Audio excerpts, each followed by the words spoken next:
Welcome to Watching the Throne. A lyrical analysis of Kanye West. My name's Chris Lambert. And my name is Travis Bean, and isn't today a good day? We get to finish another album, which means soon we start another album. Oh, shit. Right, it's like the grind. I mean, just take a second to think about how many episodes of the show we've done. Oh, gosh. And I think right now we have like 185 episodes that are up across like platforms. And that doesn't include essentially the first time through the discography, which is another like 120 episodes. Oh my gosh. Yeah. And it's however many songs are in the tournament we do at the end of every year. So yeah, it's around like 120, 130 or whatever. Yeah. So that means that in total, I know we've definitely done over 400 episodes at this point. Ooh. So, you know, just going on to another album, like you kind of finish one and you get that like sweet sense of completion, but then the daunting task of, okay, but another one lies ahead. How I feel right now, though, getting through 808s, like I feel like I understand 808s so much better than I ever did. And I already loved 808s. So like I love it even more now. So knowing that this is always the end result, like even when we go through Yeezus, which is a album we've written a book on and like wrote an entire season for Dissect on and done our own season on, I know I'm going to understand it more by the end of that. Like, and that's what makes it worth it. Like that's the payoff. Yeah. I mean, the increased relationship that we have with these albums, like we came out of College Dropout being like, oh my goodness, the beauty of College Dropout. We came out of Late Registration. Oh my goodness, the beauty of Late Registration. Same thing with Graduation. And 808s was the one we were most skeptical on in terms of just could our appreciation for it grow beyond where it's currently at. And the answer is yes. And I think a big part of that is the show was made a little easier by the fact that Kanye is so good at doing album narratives. And we really watch his progression at getting better as a storyteller as his career goes on. So like even something like Jesus is King, which people think isn't that deep and may think we overanalyze, like we are seeing all of these motions and ticks that Kanye has been perfecting over the course of his career. Like we see that kind of stuff coming to fruition on Jesus is King. We see him fine tuning his storytelling skills. Like it's a slow progression. And it's so exciting to see how he's going to approach each story each time we go into the album. Like that's a lot of the nuance I think we find each time. But for this album, we were pretty set on the fact that like 808s doesn't really do that. Like there's kind of a narrative on it. Like there are sections and parts, but there's not like a narrative like there is on Yeezus. And we were pretty sure on that. And to an extent, like I still agree with that. I do think it's more of a conceptual record overall, but the motions and the flows of this album are a lot more clear to me now. And it may not be a traditional story like we're used to of Kanye, but I definitely think there is an arc on this album. And we're seeing something unfold that from the beginning to the end, like you get a much more full-bodied picture of Kanye and his state of being at the time, which is awesome to discover. Yeah, that was the thing I was most excited about was, are we going to uncover something narratively? And we did come up with like a few different theories over the course of the season as we were like seeing things unfold. I'm still liking the idea of the flashback. I love it. Like, yeah. You have Say You Will, Welcome to Heartbreak, and Heartless are kind of like present tense Kanye. And on Heartless, when he's saying this is the coldest story ever told, we then go back in time, starting with Amazing, and he tells us this story and how it unfolds from Amazing to Love Lockdown, Paranoid, and you're really seeing the throes of the relationship on Love Lockdown, Paranoid, Robocop, leading to the relationship finally ending and Bad News, and Kanye reaching this point of nightmare. And then you can either say that Coldest Winter is coming back to the present time, which I think would be a fair assumption. And then Pinocchio's story also being kind of the closing of the book. So you kind of have that middle portion that's all the backstory with the first 3 songs and the last 2 songs as kind of the framing device, which Yeah. that works very well to me, but I also don't feel as strongly about it being like a conscious choice or like an active decision as I do everything else. Right. So while I would absolutely stand by our conclusions on College Dropout, Late Registration, Graduation, My Beautiful Dark Twisted Fantasy, Yeezus, The Life of Pablo, every other album, this is the only one where I'm like, this feels more like subjective to me. Right. Which I think is fine, because I think that reading of the album doesn't necessarily enhance it. Like, it's cool. Like, that would be awesome if Kanye did that. But it doesn't like improve the album, you know? It doesn't like it doesn't stretch out the ideas or anything that Kanye's exploring. So like, I think any way you read the album, but that's kind of what I'm finding to be the beauty and power of this album, is that it doesn't really need a storyline like Yeezus does. Like, Yeezus is really enhanced by the fact that there is progression from song to song, and you see somebody growing and moving from here to there to here to there. It enhances that character and tells a better story. On this, though, like, the place it comes from emotionally from Kanye, I just don't think, if anything, that might be distracting if that kind of stuff was there. Like, it really is just a collage of emotion for Kanye. Him expressing how he felt at the time through music, through like these little snippets of his life. Like, it's kind of perfect in the way that it jumps around like that. It reminds me of like a movie like Shortcuts or Magnolia. Like, it's cool that like we just go from thing to thing to thing, and not necessarily all of it lines up into a linear story that needs to go from here to there, but like when you look back on it and put them all together, it's perfect. Because regardless, you're getting the sense of Kanye's life at the time and the different aspects of that life. I'm blanking on the word, not fractals, but facets, I guess, the different facets of Kanye's life at that time. So you're getting a complete picture. It's just, as you're saying, is it a linear picture where it's developed over time? Does that matter? Probably not, because at the end of the day, you're just left with all of the emotion and the various aspects of that emotion, and each song just has its own poignancy because of that. Yeah.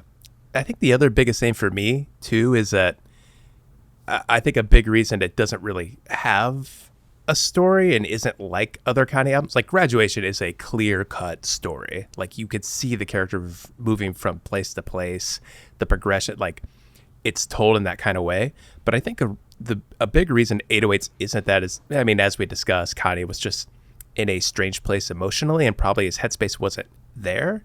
And all he was doing was expressing how he felt at the time. And I think that kind of became an indicator of where he would go moving forward, because moving forward, he does go back to the kind of stories he does on Graduation, but he does it in a way that feels so much more like removed from himself and like epic. Like, of course, Kanye's always talking about himself, but he starts telling stories in this grander way, like we see in movies, where it's him as the character, but it's this exaggerated version of himself, and him doing these like really crazy things and getting these really dramatic situations and severing these relationships completely. Like, it's so extra in a way that I think he started leaning into like the fantasy idea, which is really set up on 808s and particularly Pinocchio's story. This idea that like life doesn't make sense to him anymore. And you can get the sense, that kind of sense, from 808s in general, like how dramatic everything is and how this lifestyle is making him, it's just like warping his mindset, and like nothing makes sense anymore. He can't find love. He lost his mom. It makes sense that he retreats into this idea of the fantasy, and he kind of like loses himself for several years before finding normalcy again of a family through God and everything.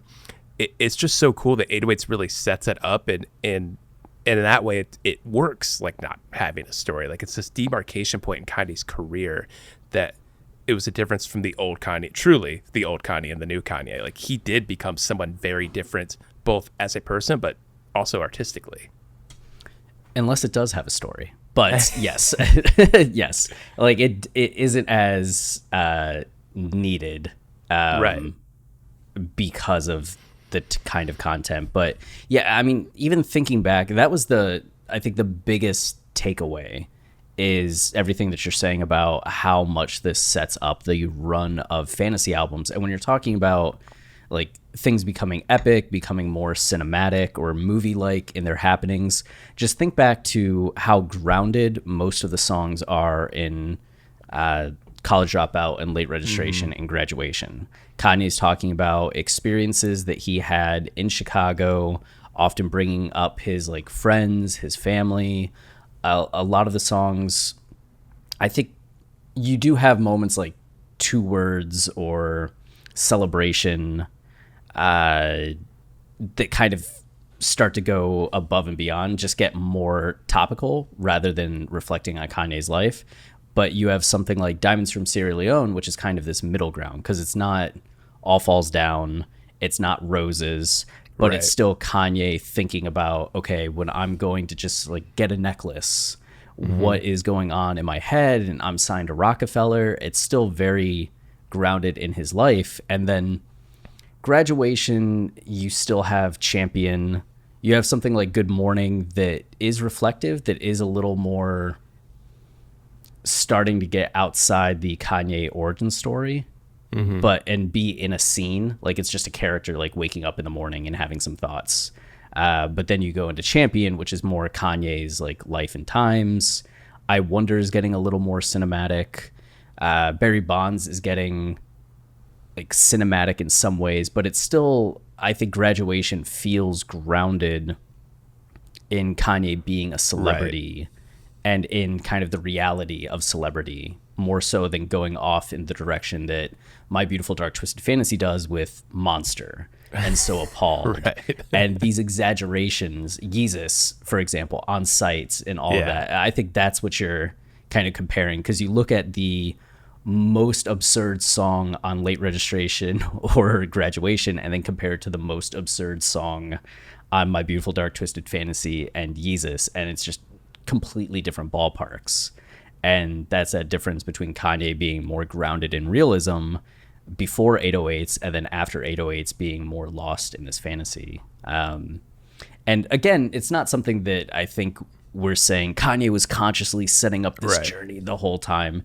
And it's just a byproduct of him feeling very grounded as he's making these albums and then feeling less grounded and getting to this point where celebrity does feel surreal and unreal. And he's just an artist that knows how to translate those emotions and is very like movie driven, cinematic driven. Like he was a visual artist himself, so I think he just knows how to kind of express those things through music in a way that feels very stylized and fitting with the emotion. Totally. Like that last aid you said, like because I'm thinking more and more about some of the angry comments we've gotten lately about like, you think you understand Kanye, you think he's doing all this stuff, he's not doing any of this stuff. And you know what? It's a weird middle ground I have to find, because like I know what they're saying and like agree to an extent. Like I don't think Kanye has to always be sitting there and thinking of like all of these little nuances and subtleties and narrative lines he draws. Like, yeah, he probably isn't doing shit like that. But when you have an artist like Kanye who cares so much about his product and conveying a certain kind of emotion, like we know Kanye, like he spent so much time on his stuff and trying to convey these ideas, like these really overarching ideas that extend throughout an album. Like, okay, yeah, like maybe it isn't literally A to B to C to D, like maybe he's not always doing that, but when you care that much about the music you're making and you're that vulnerable like Kanye is, and you're that expressive, like these kind of things I think naturally happen, in that like you're exploring these ideas, like you're expressing a certain emotion, a certain tone, and all of the songs and projects kind of line up where they do. And that's, so yeah, we're not saying like Kanye looked at like, all right, in 2010 I'm gonna make this, and in 2013 I'll do this, and like you'll see the differences here. Like, no, he's always just like moving along at his pace and where he's at, which is why I think 808s is such a cool moment in time, because it's not it doesn't really seem like he's trying anything super specific other than the emotion and the tone and expressing where he's at in that moment. It's such a departure for him, and it's like a playground for him, like a space where he's learning how to do this kind of thing that he will go on to perfect. And I think we do see him do that from album to album. Like he keeps like, he changes the way he tells his stories. And when we see those kind of progressions, we start making those connections. It's because he's that kind of artist, because he's naturally pushing himself to do these things, and these connections start to be drawn. He isn't conscious of it and thinking of it, but he's naturally doing it. And I just want to reiterate, as much as possible without making it something that I do every episode, that the things that we talk about on this show are normal techniques and Right. concepts utilized by artists in like writing, in film, in painting, in theater, like any other like narrative art space or just art space. Artists use a lot of the techniques that we talk about and are thinking through things in the way that we're discussing. Right. And it's just a weird thing with music that it's not used as often, but it doesn't mean that it can't be used or Right. has never been used. So none of what we really talk about in the episodes is that outlandish if you're familiar with how it is used in these other mediums. It's just outlandish to a lot of people that I think are music fans ahead of everything else. Like they care more about music than movies, or Right. care more about music than books, because it's not something that's generally discussed, I think, from the top end of music in terms of like critics or artists or anything like that, aside from like a random Kendrick album or Beyonce with Formation, at which point you're just like, oh, these are these rare butterflies. It's Right. like, yes, but Kanye's also a rare butterfly. Yeah, I think I know what you're saying, that like music doesn't necessarily do what like a book or a movie does. Like I know what you're saying, and I do agree with that, and I understand why people feel that way. But I also kind of disagree in the sense that, yes, okay, like music isn't necessarily going from song to song, like scene to scene, like a movie goes from scene to scene. But music, that's the beauty of music or any art, any medium, is that they express all of those similar things in their own ways.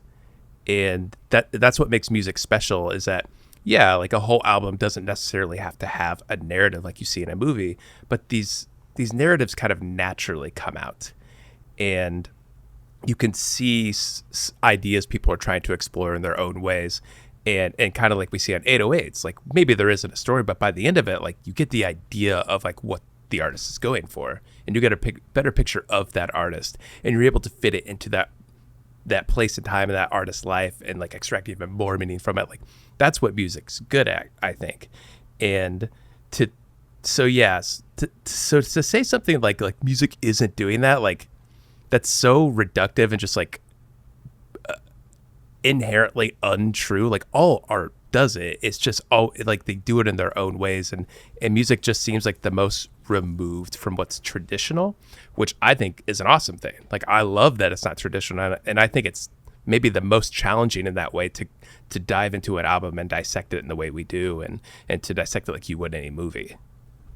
Yeah, because I mean, when you talk about it not being traditional, it's in both ways, right? It's like not traditional in the sense that when music often does it, as you're saying, like an artist is just kind of making songs that are meaningful to them, whether they're like conscious of a connective theme or not at the time.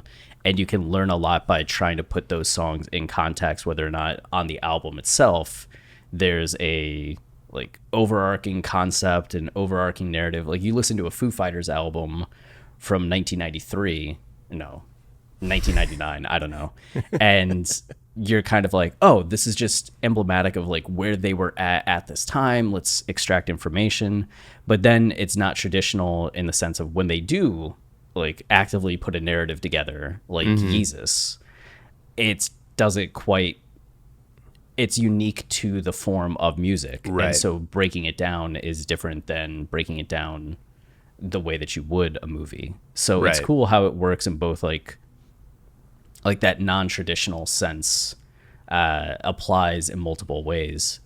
Though I still like I get most excited when it does Right. go the you traditional do. route and has the active narrative, because I do think like that's how most people see or want their album analysis, is the idea of like, let's put the album in context of what the artist was going through at the time, and just assume that the songs are each their own thing, and you learn a lot through that contextual information. It would be like if you did that with a filmmaker, like you go through David Fincher's movies, and the way that you get deeper understanding of the movies is comparing it to what like David Fincher was going through in his life, Right. which doesn't work, I don't Right. think, in the same way, which is a cool difference between the medium, because you can do that with music. You can't really do it with filmmakers or actors or anything like that.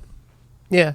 Yeah. I mean, I'm totally on the same page as you. Like, when an artist does do that more traditional thing, like, I get off on it. That's great. I don't necessarily need it, though. In the same way, I like when a filmmaker diverges from what's traditional to film. Like, even something like wacky and experimental, like Stan Brakhage, or even something more traditional like David Lynch. Like, he does really weird shit that isn't in the vein of most traditional stories. Basically, just let artists be artists. Like, I don't know like why anyone feels the need to like put parameters around like what you can and can't do, what can and can't be deep. Like, Kanye's deep. He's expressing a lot on 808s, and like there's a lot to unpack. Yeah, which it's funny looking back at some of the old interviews we were finding while going through this. It just Kanye being like, "Oh, the Amazon truck is here," and they Ooh. have their music blaring and just drop the package off and like banged on the door. Can you So hear the music? I can hear the music. Do you know what song it is? I can't hear it that well. Oh, you and just now hear they're the driving bass. off. Yeah. I could just hear like a voice kind of like singing in melody. Okay, well, now you know the experience of Archer dealing with a delivery driver. I know it well, but now the listener knows as well. Yeah, yeah, because usually it gets cut out, but when we're doing the video, nope. But just in some of the interviews, Kanye kind of expressing the disbelief at times of how people were reacting to the album. I saw one interview the other day where the person was like, "Oh, I liked 808s," and Kanye's like, "Oh, thank you. I've been getting a lot of flack for this album, so it's nice to hear that somebody else likes it, because Yeah. I too like it." It's good when you like your own album. Yeah, it's a reminder that 808s has come a long way in the estimation of the public, from being this thing that was kind of an outlier, Right. and people didn't know how to take. Oh, it's a rapper singing. This is ridiculous. Kanye's career's over. To now being hailed as this transcendent album, and it's cool to kind of dive deep into the reactions of the time, Kanye's thoughts on the time, and the initial reaction to the album compared to how people feel about it now. Yeah, that's probably like the other thing I loved the most about going back over the season, because you're totally right. Like, it's really hard to overstate how influential this album became, and B, how much people hated it when it came out. Like, that's such an incredible thing for an album to have. Like, even something like Yeezus, which people were kind of like, what is Kanye doing? Like, didn't like it. Like, it was critically acclaimed. Like, people appreciated it.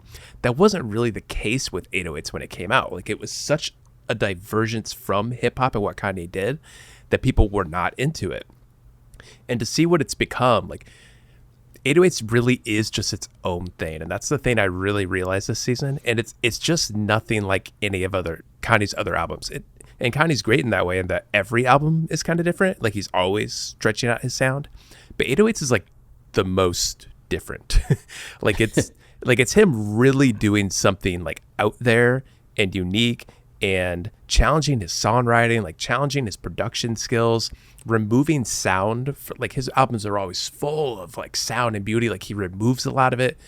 it's this very unique experience and it's the most vulnerable he's ever been. There's not really like much defamiliarization or metaphor. I mean, there is, but like he's being so naked and open in a way that like, like this is just Kanye expressing like, oh my God, I'm so heartbroken and lonely. Like it's so emo in that way that it's become that kind of album that people really relate to because of that. Like it's just so open and vulnerable in a way that I don't think any other Kanye album is. So as you go through it song by song and kind of unpack it, like you're getting a glimpse into Kanye in a way that I'm not sure any other album gives you. The only one I think that would be quite as vulnerable, because like Yeezus is vulnerable from the defamiliarized, this feels more like fiction vulnerability than like 808's vulnerability. Right. And then The Life of Pablo gets into some as well. Like Wolves is very vulnerable. Like FML is very vulnerable, but they still also feel theatrical. Right. Jesus is King, I think, is vulnerable in a way that we hadn't gotten in a long time. I mean, I guess Kids See Ghost is in some ways too, but it's just there's so much more on 808s and Heartbreak than either of those albums. But I feel like those albums are kind of the first time he's starting to get back to this degree of vulnerability. But I think one of the things that makes it special, and what you were saying kick this thought off, in terms of this being so unique in Kanye's discography, especially compared like to Yeezus, because people might, as you were saying, point out the comparison to Yeezus, but at that point Yeezus is done in context of 808s, right? So it's like, oh, we've seen Kanye do this before on 808s where he changed up his sound and gave us something strange. 808s was the first time Kanye went this minimal. Like The College Dropout was a very full album. Late Registration was just College Dropout 2.0. Yeah, horns. And then Graduation, is kind of in line, I think, with an evolved form of Late Registration and Graduation. It's like Kanye taking a lot of the core concepts on that and adapting them, bringing in new sounds, and still doing his thing. But then with 808s and Heartbreak, he's cutting out a lot and bringing in completely new sounds, completely different song structures. And this is something that he would build from the rest of his career. But this is the first time he went this minimal and did something this weird. And everything else is in the context of him having done it on 808s, which is why 808s feels special in that way. So you may enjoy what he does on Yeezus more. You may enjoy what he does on other minimal albums like Yay or Kids See Ghost, Jesus is King. But like 808s is where it first happened. Yeah. And there's something really special about that. And I was there for it. That's what I'm going to say to my kids.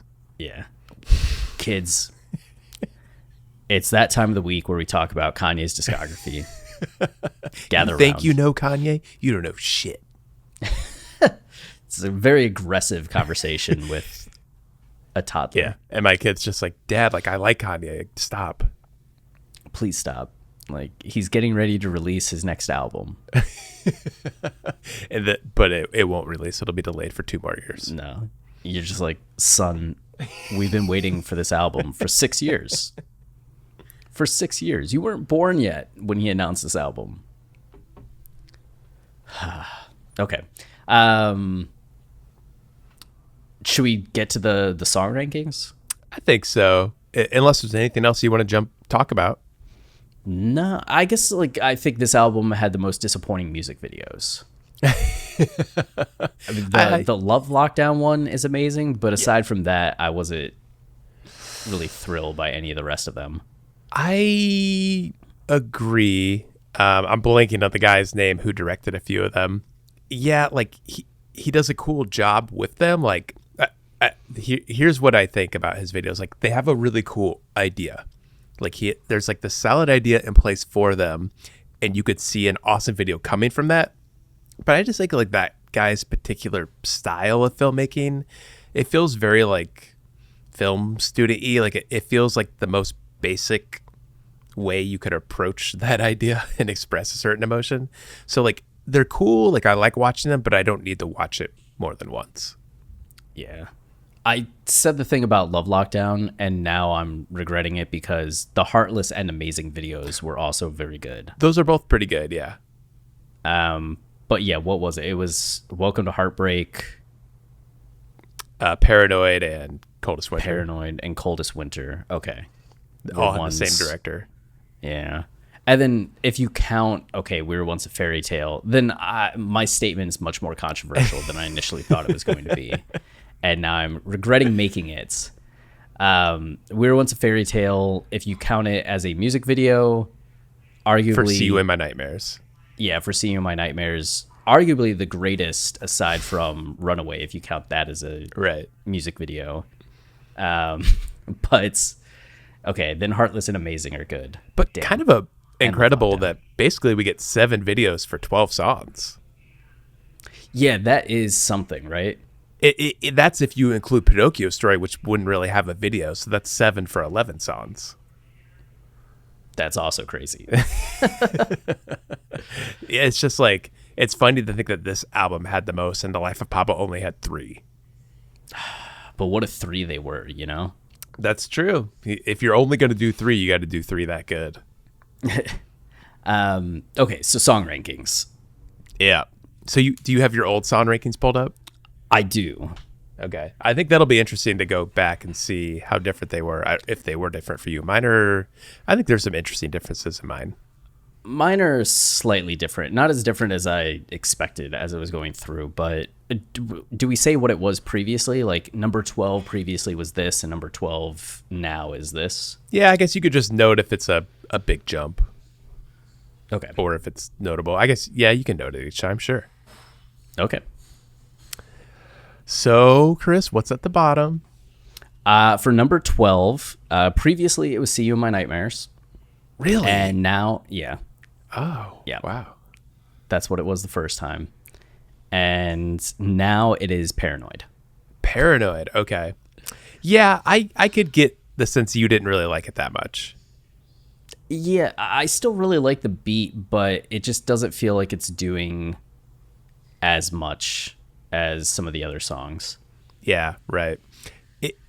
I agree. Like, it's kind of a purposely superficial song, which is okay, and that can be good and enhance the narrative.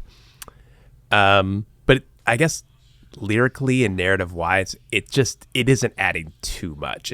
It's kind of just sitting there. Yeah.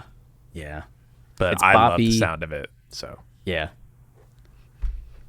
that's a tough one for me. Yeah, I'm sorry, Travis. It's okay. 12 for me is Robocop. Okay. Yeah. Okay. Which I'm a little surprised by. I had it ranked 10 last time. I didn't have it super high. But I mean, every time I go to listen to Robocop, I'm like, all right, like I really like the song. I love the sound of it. It's so different for a Kanye song. And I'm into the energy of it.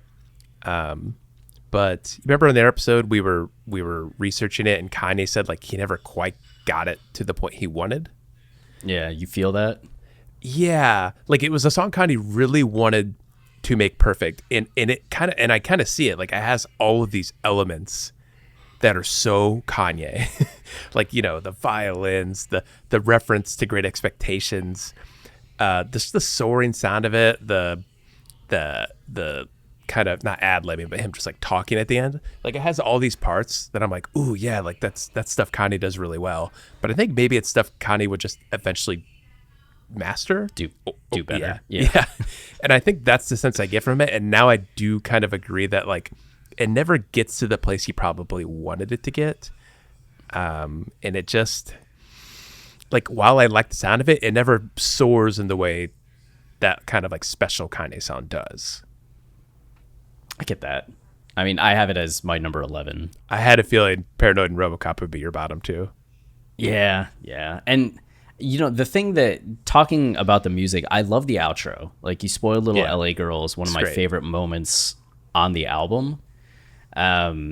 Just the emotion of it, the bitterness of it, where it comes from out of that song. The thing that got to me is when we were looking at the source of the sample, Great Expectations, I almost found myself or maybe I did, like the original a little better in terms of the Right. the sound of it, and that's never a good sign. So, I like usually I either like it or like it like I like the Kanye song more and what he did with the sample more, or it's equal. And this is one of the few times where I was like, I wish he would have kept it a little more like the original. So, RoboCop, number 11, and it was number 11 before, so it stays in the exact same place. All right. So my number 11, I think this could be a little controversial. It used to be my number 8, but now my number 11 is Welcome to Heartbreak. Ooh, it fell that far, eh? Yeah, I really love it. I feel like I don't need to say that every time. I love all these songs. Like I really do. Yeah. Listening to it today, like I think there is a lot of nuance in it. Like it's the introduction of Kid Cudi. Like it's a cool sounding song, and I think it's an important song because it sets up these very key glimpses into Kanye's life. How like he has these empty things and he wants more, but he can't attain it. Like it's a very grounding song in that way that I think it is important for the album. But I just think like sonically, musically, it's probably the least adventurous song in the album. Like it's the most traditional structure. Like maybe it's the fact that I'm so used to Kid Cudi on a Kanye song now that like all right, like Kanye do his part. Like Kid Cudi comes in for the hook, and then in the second chorus, like it builds out a little bit. The outro is great. Like I love the outro and what Kanye's doing. Like that's the part of the song I think transcends. It's a little less traditional, but other than that, like I guess it just felt a little too familiar, and I had trouble getting as into it. Okay. Damn. So down to number 11. I know, it's weird. That is. I'll forgive you, but it'll take time. Okay. My previous number 10 was Bad News. Mm-hmm. And my current number 10 is, and this was surprising to me, See You in My Nightmares. Which. Explain yourself. Yeah. Betrayal abounds. I mean, we spent a lot of time talking about that song in that episode. There's a lot to unpack in that song. I know. It's just like it's a wild song. The emotion of it was great. Like my estimations of it, and I've always enjoyed the song, you know, in the episode I was talking about how it was my first favorite song from this album. And doing the episode rekindled a lot of that love that had kind of grayed out over the years.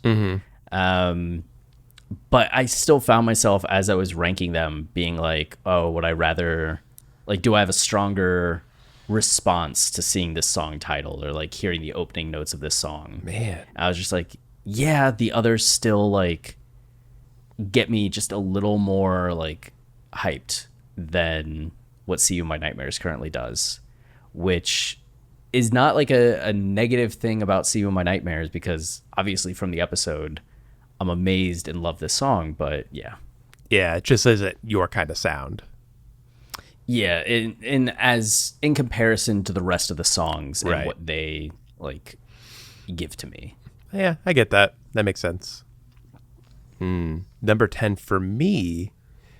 Oh, interesting. This used to be my number 6. I'm surprised I had it this high.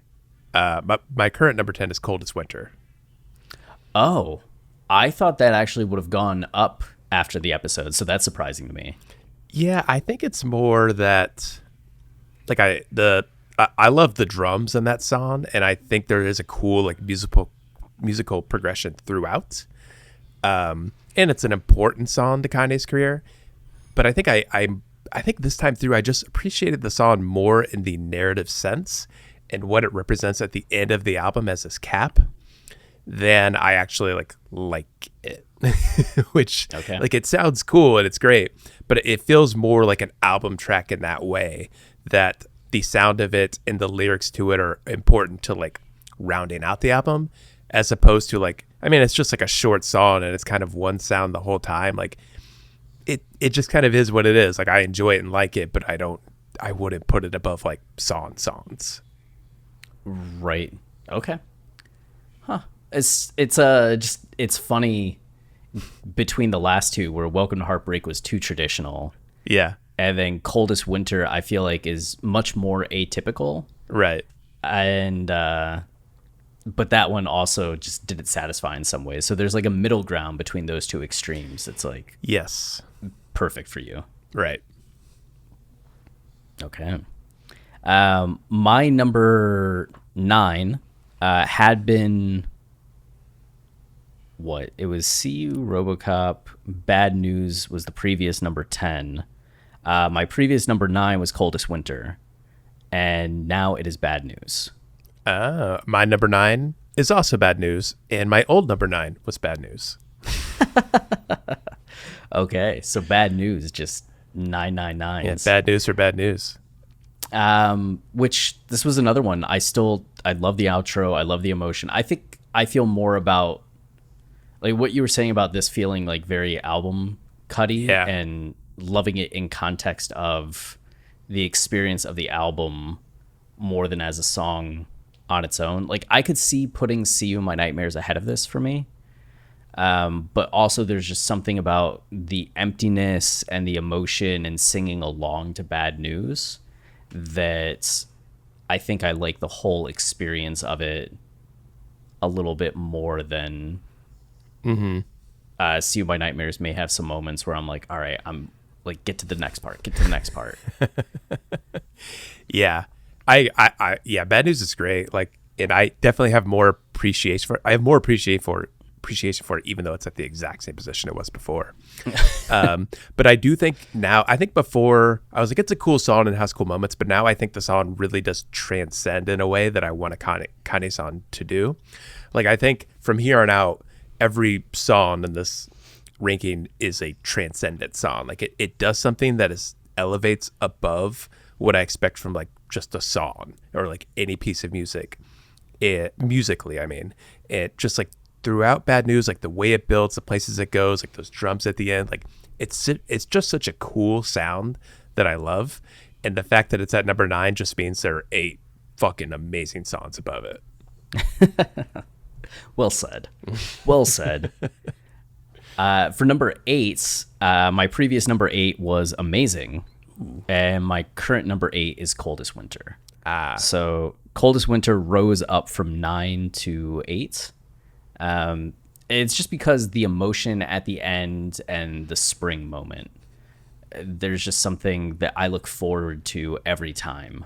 And that's some of the like climax, like See You in My Nightmares has like the climactic moments to it, but there's something about the whole package of Coldest Winter and how we have like the highs and lows in that song that appeal to me a little bit more as like the climactic moment that I'm like excited about. Totally. Yeah. Number 8 for me is probably, I'm looking at it, it might be my biggest jump. Amazing rose from number 12 to number 8. Wow. Nice. And I was really close to putting it at number 7. 7 and 8 were like neck and neck. Okay. But Amazing, I think maybe it's a little lower because like it isn't naturally my kind of sound on on a song that I gravitate towards. But man, they really fucking nail the like heavy drummy energy of the song, like the tribalness of it. Like it's just so well done that it's kind of hard to ignore how amazing it is. It's just, I don't know. I love it. I love what it represents. I especially love it if we're going with the theory that it's like we could do the flashback in time and like this is our first glimpse into Kanye and like how ridiculous he is. Yeah. Like Yeah. there's a lot about this song that really works, and the video is amazing. Like it just rose in like pretty much every estimation it could after our analysis. So I have Amazing at 7, and it could go up to 6 or 5. Like I'm feeling very variable on that position, but I don't think it would break into my like top 3 or 4, but going up to that like as high as 5 is very possible for it. But I currently still have it down at 7, and yeah, it's a bop. And I always liked it, and I always liked the lyrics more than I liked the production. And the delivery more than the production. But I think this is the first time that I truly, not the first time I truly love the production, but this made me Right. like as excited about the production aspects of it. It's as incredible. Yeah. as the rest of it. So it being at 7, it was at 8 previously for me, and previously at 7 was Paranoid. So Paranoid Wow. had the biggest plunge, going from 7 to 12. Interesting. Yeah, 7 for me actually is Paranoid, Okay. which was a little tough for me to do. Well, it was 7 last time as well. But like I guess I always think like Paranoid's going to be higher for me because it really has that like 80s new wavy sound that I just fucking love. Like the fact that Kanye is doing that, like, oh my God, it's just the best thing ever that Kanye's doing this. I think we talked about it already though. Like it's a superficial song. Like it's a purposely superficial song. It's describing Kanye as this really ridiculous, trivial person, which is fine. And I think adds to the portrait of his character and everything. But I think more than anything, actually, it's the outro that bothered me as I was listening to it today. Oh. Because so many of the outros on this album are musical and just like drums and like kind of steeping in a single sound. And I think that usually enhances the song like it does on like Amazing. But I think on Paranoid, it just, I don't know, like it's really long. It's like a couple minutes. It just like takes forever. And I just wasn't as captivated by it as I usually am. Yeah, I feel all of that. Yeah, obviously. Okay. My number 6 stayed the same. Welcome to Heartbreak. Just sitting there right in the middle. A song you love. I always knew you loved this song. Yeah, it's just, I love the couplets and the contrasting like energy of the couplets, each verse. It is traditional in its like structuring, but I feel like it is atypical in terms of just how concise and emotional it is and how poignant it is. I feel like you don't get a lot of songs that are this minimal and yet done in that like traditional style and are so like emotionally like straightforward and powerful. So yeah, it's very much is like a top tier Kanye song to me. Yeah, it's tough for me to put it at 11. Like that feels really weird to do and say. So you're making up for my mistake. Yes. 6 for me is this may be surprising because this was my number 4 before I made it, and it could have easily been in the top 3 the first time I did these rankings. But now my number 6 is Love Lockdown. Ooh, it fell a little bit, huh? And it only fell because every song above it is so fucking like unreally good. But yeah, Love Lockdown, I think more than anything, I was on the Love Lockdown train so early on, and I've always loved it so much, and I've heard it so much that I think it's more of just the case that like, not that it's gotten old to me, but like I just know it so well. Like even when we did the episode, like it's not like I'm discovering anything new. Like this is the one song like I'm in lock with. So I think that's all I can really chalk it up to, because it just sounds like nothing else. The video is incredible. It's the drums. Oh my God, the drums. I don't know. It's a great fucking song. I think that was the most shocking thing in the season to me. And maybe that's something we forgot to get into, like our favorite moment of the season and like most shocking moment of the season. I think the most shocking thing of the season to me is how little the Love Lockdown episode moved the needle on Love Lockdown for me. Which it's been in my top 10 like Kanye songs, right? But when we've covered other top 10 Kanye songs, there's usually something that we discover that I'm just like, oh my God. Yeah. Like, that's why this is up here. For this, it was just something that was just like, yeah, it's great. Like You're just gushing about how good you already knew it was. Yeah. I mean, the most surprising thing in the song was that he kind of like does seem more at odds with himself. Right. Than what I usually think when I think about the song. But yeah, it just the needle didn't move much, which was surprising. Yeah. Given how much so many other songs did have like this drastic, like, oh my God. Yeah. But still, Fucking great song. Yep. Number 5 for me was stayed the same. Heartless. Heartless is still at number 5. Despite the fact that I think my appreciation and interest, I've always loved Heartless. As I've said a number of times on the show, I would just listen to Heartless on repeat while sitting in my dark and cold like apartment in Cleveland fall semester. I love that image so much. Like senior year of college. Yeah, just imagine me in a Sharper Image massage chair. Of course, I already did. Yep. And laptop in my lap. Khaki shorts? Just like gym shorts. Okay. And just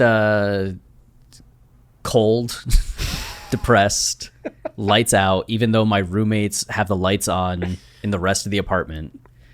And just listening to this on repeats coming from the computer speakers, not even headphones on.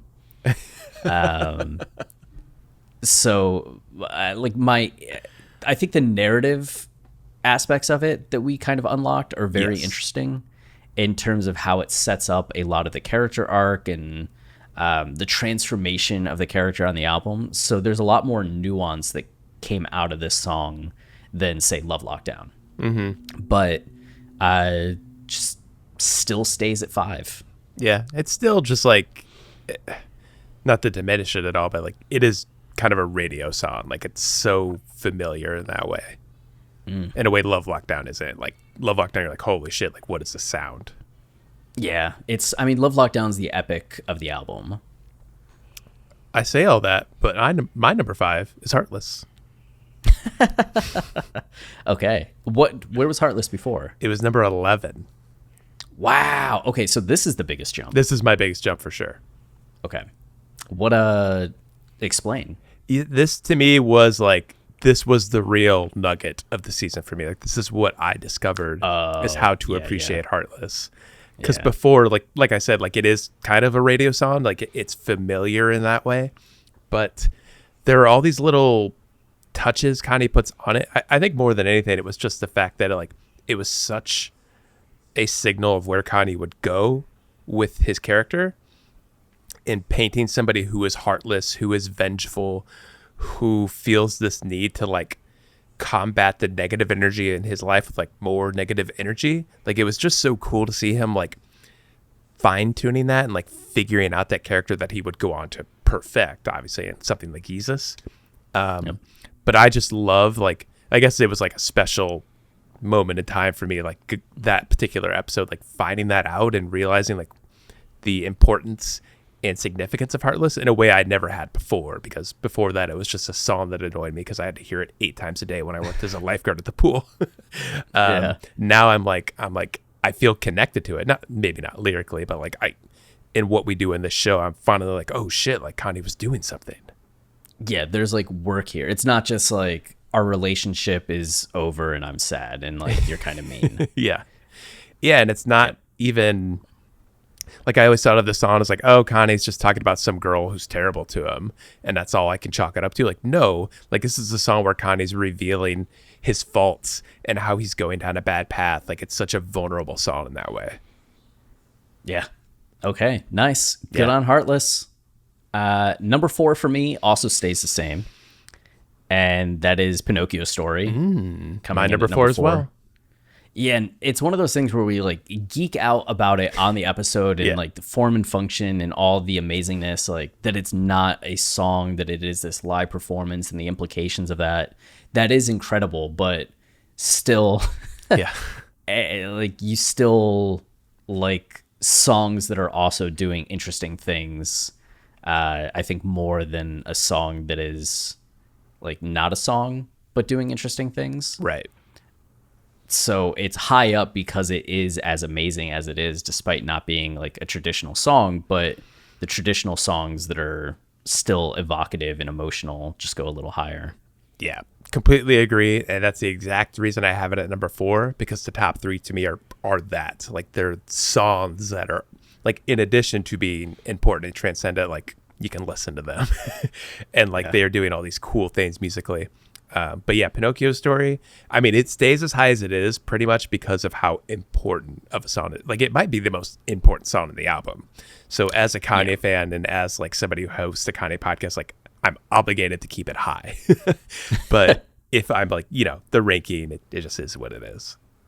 Where was it before for you? It was number 2 for me. Okay. So the other songs rose a little bit. Yes. So we have we have a couple songs here that rose a little higher than they were before. Number 3 for me might be number 3 for you. It's the same as before for me, which you'll notice is a trend. Say You Will. Yes, it is. Say You Will is just, I think, one of a perfect opener to this album. Incredibly evocative, incredibly emotional. It sets the tone production-wise. It sets the tone lyrically. It sets the tone like imagery-wise. Mm-hmm. It feels like you can picture the scene in a movie, but each of the verses also feels very like painterly to me. Mm-hmm. Like you're just kind of getting these photographs of like Kanye, like the girl coming over, like them having this like sexual encounter, and you're just seeing these like snapshots of that, but also knowing that it's all in his head as he's just lonely. I don't know. It's a nearly a perfect song to me. Yeah. I mean, obviously I agree. That episode we did with Cole was awesome. Like learning a little bit more about it musically and sonically helped a lot.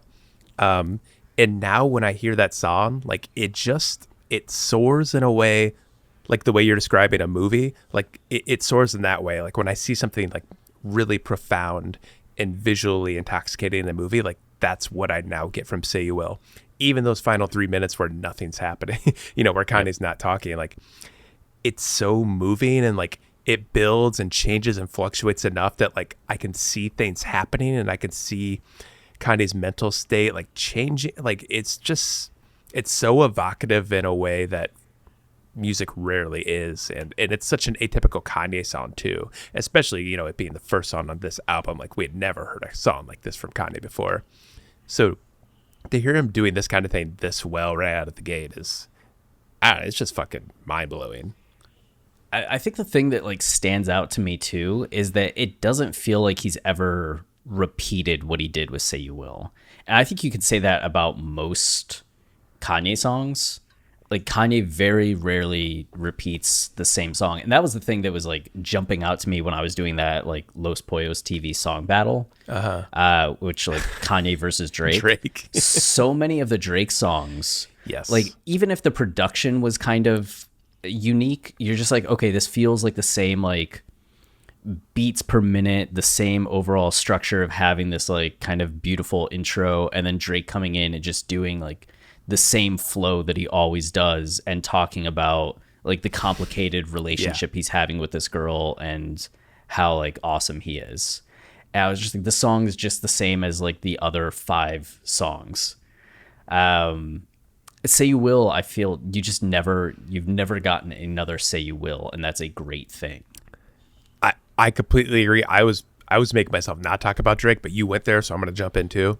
Like of all of Kanye's songs, like Say You Will feels the most Drakey, before Drake was a thing.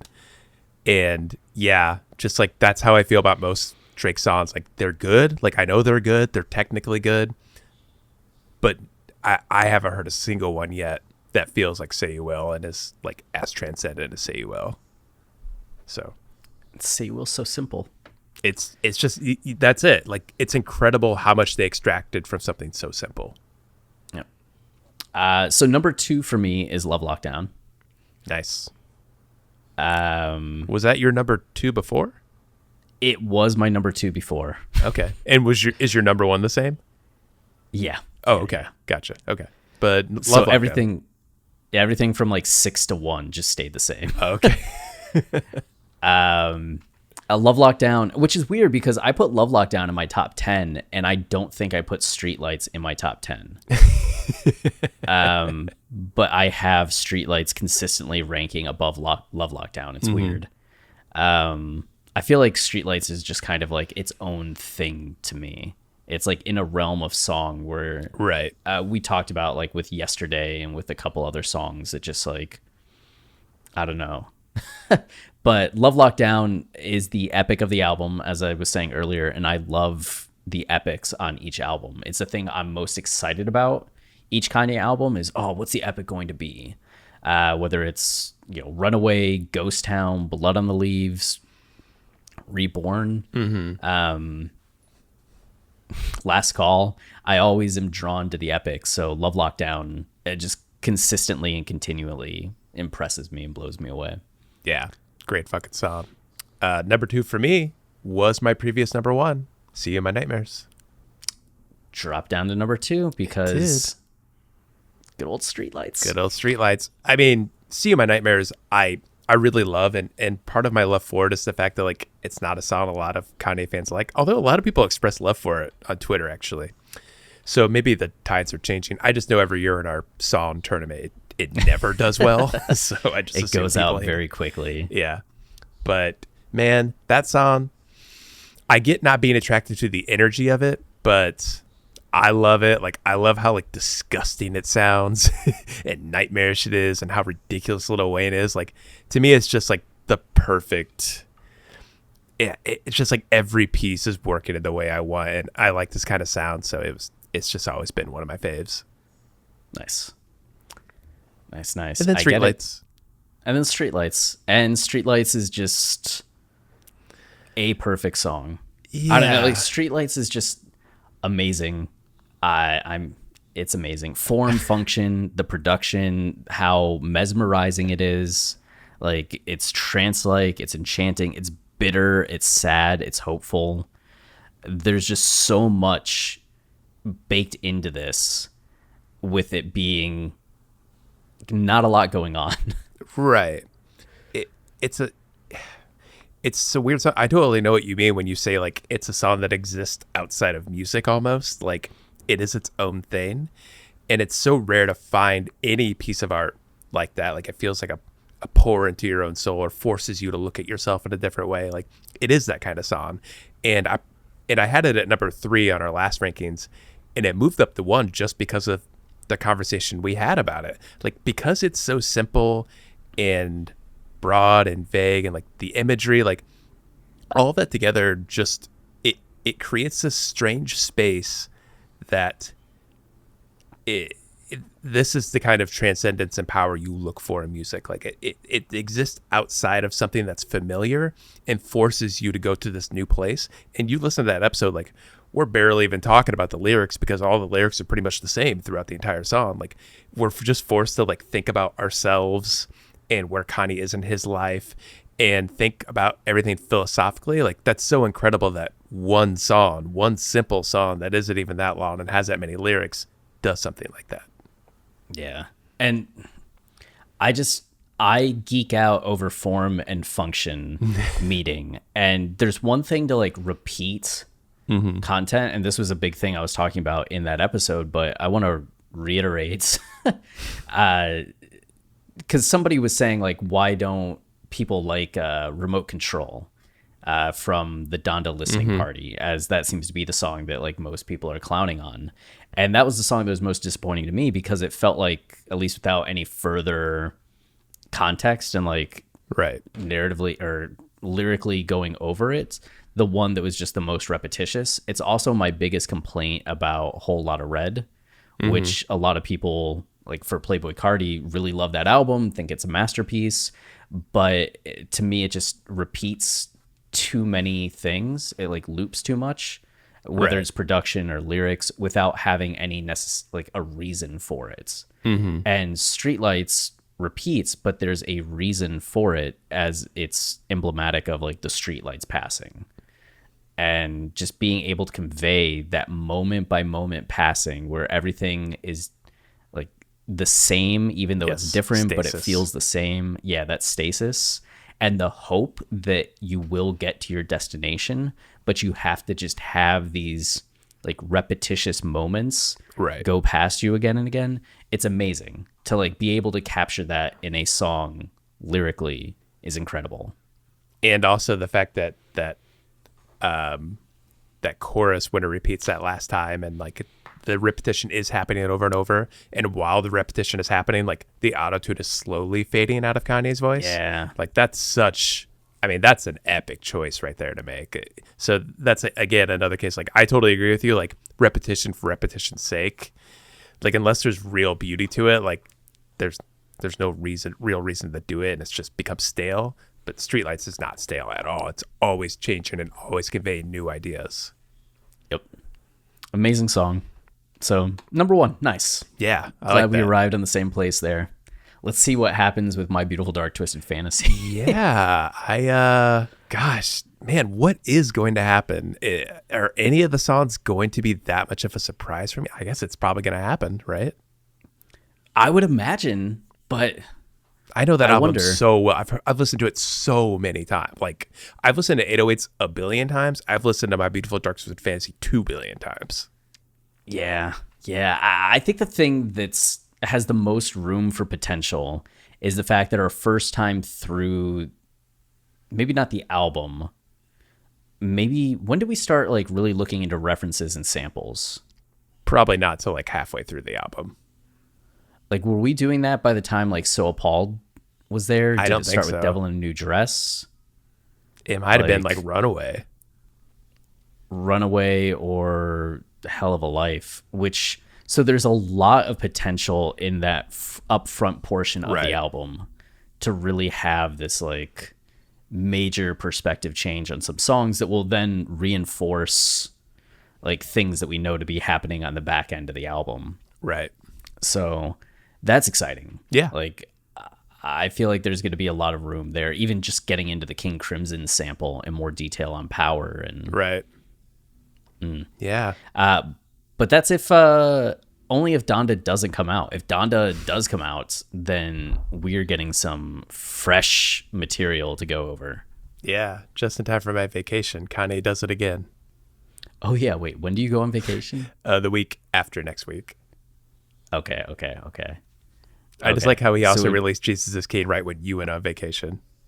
Yeah, right? I'm on my honeymoon and I'm sitting there like refreshing on the cruise ship Wi-Fi, which was trash. Yeah. It took so long. Like my wife had to download the album first because her internet was better than mine. Real love. And then I was just like using her phone for multiple hours. Just could be sitting here re-listening to Jesus is King over and over again. Well, hopefully I'll be able to download the album and have it. But then recording wise, there might be a slight delay in our recording.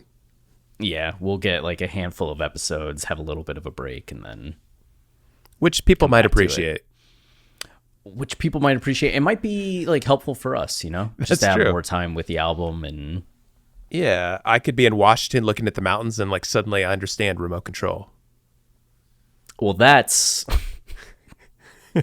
yes, that is a potential. That is a potential.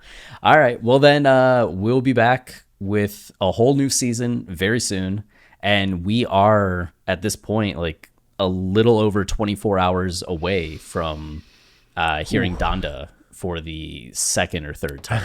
If we can't even listen to it. Yeah. For some, like for a few thousand people, it's the third time.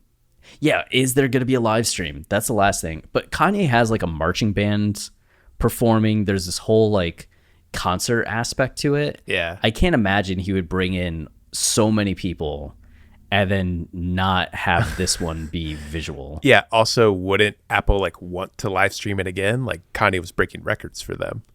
Yeah. And Chance just landed in Atlanta and Vic Mensa as well. Oh, shit's getting crazy. It's been like a minute since Kanye worked with like Chance and Vic.